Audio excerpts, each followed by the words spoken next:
Untuk Anda yang beriklan melalui Facebook Ads, Instagram Ads, atau Meta Ads gitu ya, kemudian jasa yang Anda tawarkan adalah produk jasa, artinya bukan produk retail ya, atau lainnya, tapi produknya jasa kayak kontraktor, arsitek, interior, dokter gigi, kemudian furniture dan lain sebagainya, maka ini adalah taktik yang saya gunakan untuk menggunakan Meta Ads di 2025. Taktik ini sudah saya gunakan berkali-kali ya, baik untuk saya sendiri maupun untuk beberapa orang yang saya bantu.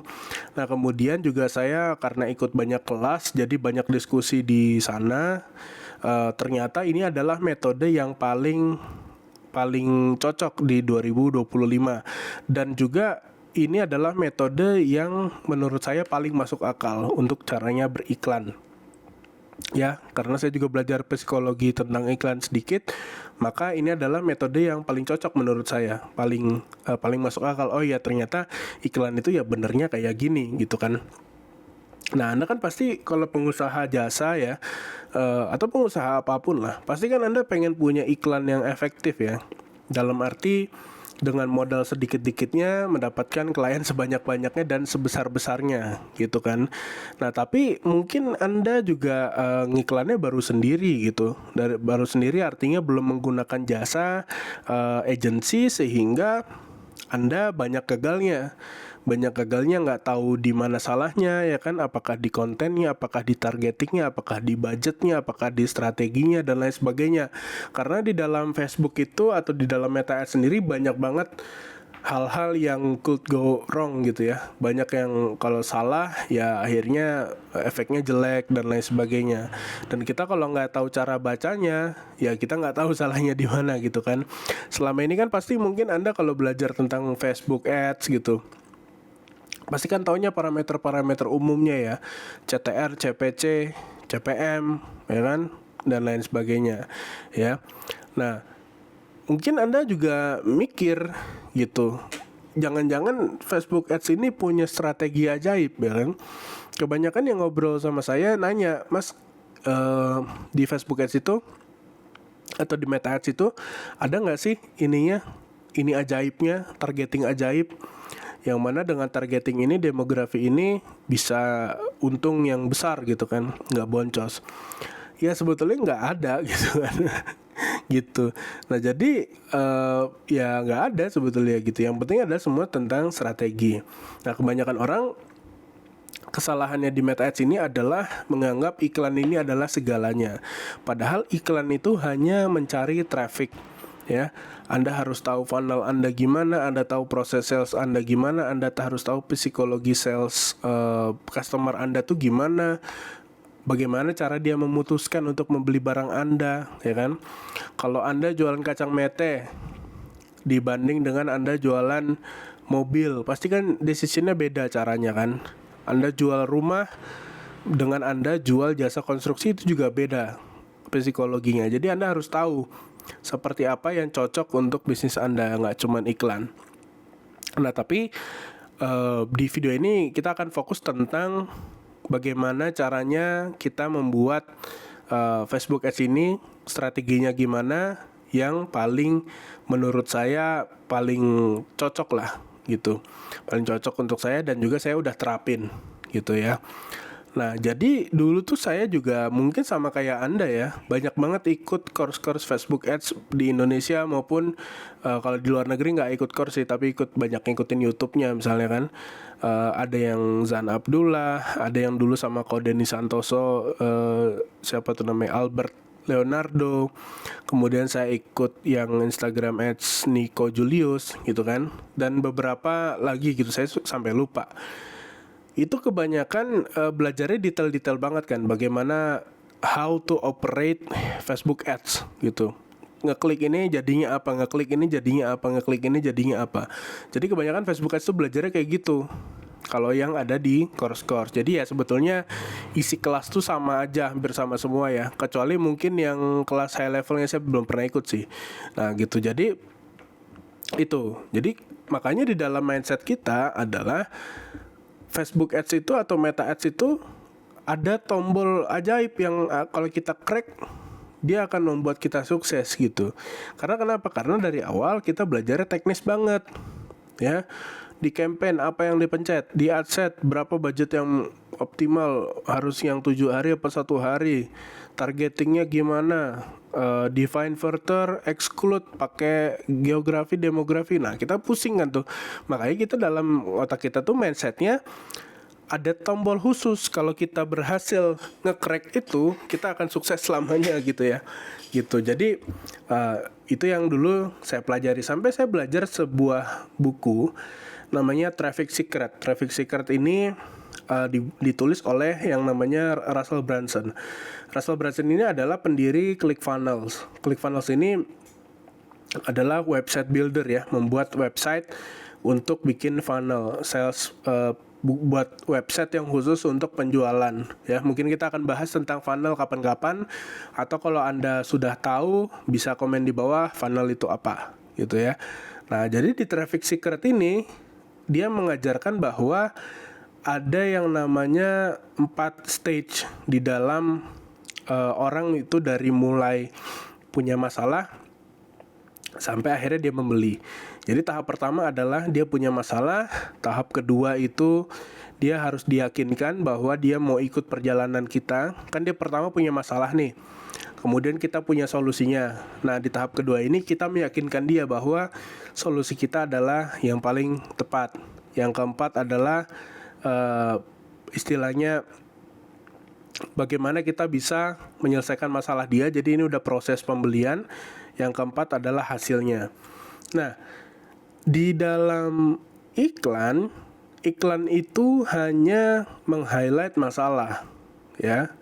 Jadi iklan itu adalah mencari orang yang mempunyai masalah yang sama di dunia maya untuk masuk ke dalam jasa kita gitu ya.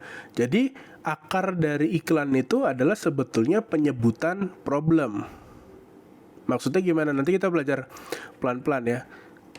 Ada menyebutkan problem ya. Gimana caranya supaya Anda ngerti apa yang saya maksud? Saya urutkan step satu persatu. Contoh, kita langsung pakai contoh aja deh. Contoh, Anda punya travel umroh ya, umroh.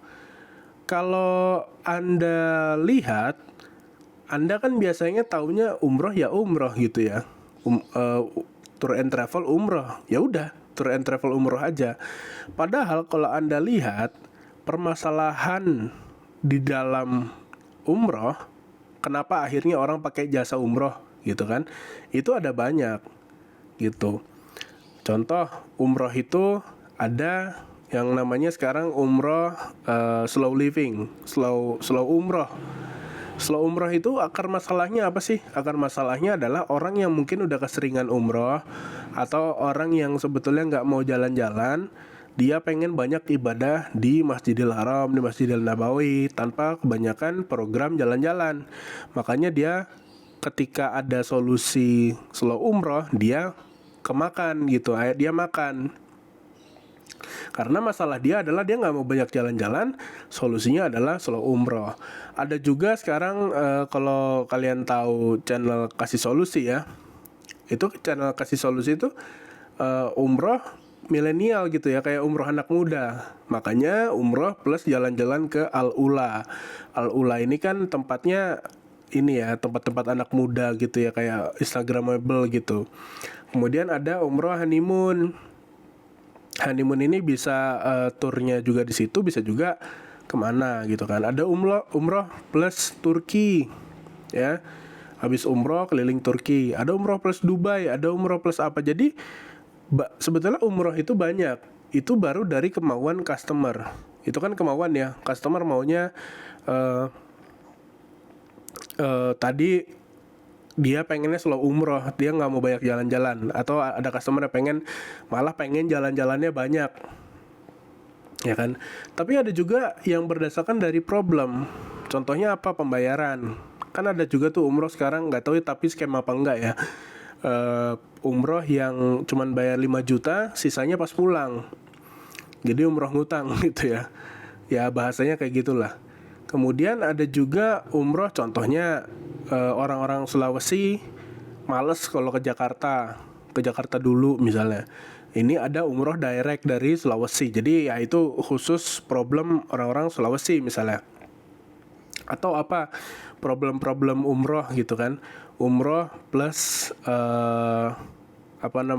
pelayanan lansia misalnya kalau ada. Jadi mungkin kalau misalnya orang-orang yang udah lansia nanti di sana akan ditemani gitu kan, full pakai kursi roda dan lain sebagainya. Nah itu adalah problem dan keinginan. Jadi istilahnya pain and gain. Nah iklan itu cukup menyebutkan itu aja ya. Jadi Anda itu ngiklan jangan isinya kayak poster kayak flyer. Jadi kebanyakan orang tuh salahnya flyer biasa yang di print diiklanin gitu. Itu adalah menurut saya kurang tepat. Karena kenapa? Karena kalau di sosial media itu kan orang nge-scroll ya. Jadi kalau dia udah ngeliat poster ya kadang dibaca, tapi kadang udah lewat aja udah gitu kan. Nah makanya Anda harus menyebutkan satu problem aja gitu. Nah misalnya Anda punya jasa umroh ya, Anda buat beberapa angle yang mungkin bisa Anda berikan ya. Misalnya travel Anda khusus atau spesialis umroh yang jalan-jalan. Nah Anda bikin beberapa angle, artinya Anda bikin beberapa penawaran ya. Ada umroh Dubai, ada umroh Turki, ada umroh Eropa, misalnya ada umroh plus Arab Saudi aja, misalnya ke Riyadh atau kemana, atau misalnya umroh plus plus ke Jepang pulangnya gitu kan misalnya. Nah habis Anda buat beberapa angle tadi, misalnya tadi umroh plus Dubai, Anda pengen umroh plus Dubai, videonya habis ada Masjidil Haram, ada Dubai. Habis itu yang kedua, habis ada video Masjidil Haram, Masjidil Nabawi, Turki. Habis itu nanti yang Jepang, misalnya contoh kayak gitu. Itu Anda iklanin masing-masing ya. Masing-masing ad set satu angle. Jadi misalnya Anda dalam satu campaign Anda punya 3 adset. Adset pertama umroh Dubai, adset kedua umroh Turki, adset ketiga umroh Jepang. Nah di dalam satu adset tadi Anda satu adset satu budget kan, itu di level ads-nya itu Anda bikin 3 sampai 5 kreatif. Artinya Anda taruh 3 foto sampai 5 foto, atau 3 video sampai 5 video, atau campur. Nah jadi kan adset 1 umroh Dubai, adset 2 umroh Turki, adset 3 umroh Jepang ya, dengan kreatif berbeda-beda. Nah itu Anda jalankan deh 7 hari, 3 sampai 7 hari. Nanti lihat mana yang paling kemakan nih. Oh ternyata orang nggak suka umroh plus Jepang gitu kan. Ya udah, matiin iklannya. Berarti kan sisa umroh Dubai sama Turki. Nanti kalau dua-duanya bisa cukup orangnya ya jalan, tapi kalau misalnya cuma satu ya matiin yang satunya gitu kan. Nah nanti misalnya akhirnya orang sukanya umroh Dubai. Nah abis itu udah deh tuh, berarti kan umroh Dubai nih yang kira-kira kemakan nih. Nah abis itu kita lihat di level ads-nya mana yang paling cocok gitu kan. Oh foto kedua, ya udah foto 1, 3, 4, 5 matiin semua, itulah iklan yang winning. Jadi Anda nggak perlu lagi targeting yang ribet-ribet. Cuman memang kalau umroh tetap pakai targeting geografis ya. Misalnya di Jakarta ya tetap menggunakan targeting Jakarta. Nah itu adalah trik yang biasanya saya pakai kalau ngiklan menggunakan Instagram Ads dengan targetingnya ada di kontennya. Jadi intinya adalah sekarang targeting itu berada di level konten. Bagaimana Facebook bisa menarik orang-orang yang tertarik dengan hook Anda ya. Jadi di dalam fotonya itu adalah hooknya, hook visual ya kan. Di captionnya juga sebetulnya sebagai hook. Nanti dia masuk ke WA, Anda ajak ketemu atau Anda ajak Zoom, ya itulah penjelasan lebih dalamnya. Tapi intinya prospeknya didapatkan melalui iklan dengan cara seperti itu, membuat hook, membuat beberapa ad kreatif, membuat beberapa angle sehingga Anda bisa menemukan yang terbaik. Dan kerennya ini juga bisa digunakan untuk ngetes sebetulnya. Tadi kan saya bilang nih, headset 1 Dubai, headset 2 Turki, headset 3 Jepang. Nah, Anda nggak tahu nih mana yang kira-kira paling laku nih. Ya kan, Anda jalanin aja tiga-tiganya. Ternyata Jepang nggak laku sama sekali. Kemudian yang Turki laku tapi dikit. Yang Dubai rame gitu kan. Nah, nanti yang Turki gimana? Nggak jadi dong. Ya nggak apa-apa. Anda antara bilang nggak jadi, maaf Bu, ini kuotanya belum terpenuhi, kayaknya belum bisa kita belum kita lanjutkan. Tapi yang lagi happening banget nih yang Dubai, udah mau berangkat nih, udah fix berangkat, bahkan kuotanya udah lebih. Gimana kalau mau nggak coba nanti umroh sekaligus ke Dubai? Kalau mau ya mau, kalau nggak ya udah. Jadi Anda bisa ngetes. Jangan Anda habis-habisan buat campaign umroh plus Jepang, kagak ada yang beli ternyata. Gitu. Jadi Anda tes aja dulu. Kalau nggak jadi ya udah. Tapi kalau jadi ya udah, diberangkatkan gitu kan. Nanti ya skemanya terserah lah. Kalau bisa sih nggak usah terima duit dulu ya. Artinya cuma tanda jadi aja. Atau kalau mau tanda jadi yang kecil banget, yang kalau misalnya nggak jadi Anda bisa balikin gitu. Jadi kayak gitu. Nah, itulah cara strategi Meta Ads terbaru di 2025, dan ini bukan menggunakan targeting, tapi bagaimana kita bisa memanfaatkan konten secara maksimal untuk menggaet prospek yang kita inginkan. Sampai jumpa di video selanjutnya. Oh iya, sebelumnya kalau Anda bingung dengan apa yang saya omongin dan Anda belum sama sekali belajar Meta Ads, Anda klik aja link video di info atau di deskripsi. Itu Anda bisa lihat bahwa ada video di situ yang ngajarin Anda Meta Ads dari awal sampai akhir, ya. Benar-benar gratis dan itu udah langsung praktek, ya. Semoga Anda sukses. Sampai jumpa di video selanjutnya.